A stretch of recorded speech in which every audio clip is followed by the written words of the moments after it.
In this video, we will explore plot size coding. First, we'll go to the configuration section and click on plot size coding. When the interface opens, we'll see the plot size coding manage page.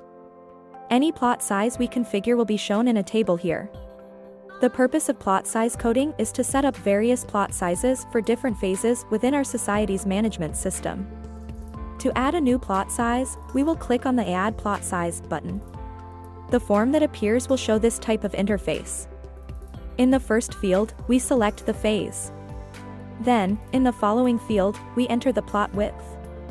After that, we add the plot height in the next field.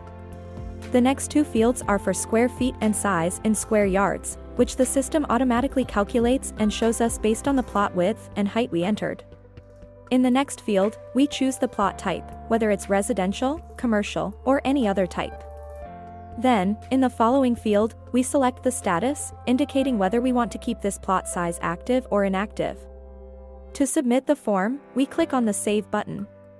Once submitted, the sector or block will be added to the table on the Manage screen, displaying 9 columns: serial number, phase name, width, height, square feet, size in square yards, plot type, status, and action. If we wish to delete or edit a plot size, we can do so using the buttons provided in the Action column. If we set the status to inactive, the sector or block will be added here but will not be shown anywhere else in our system.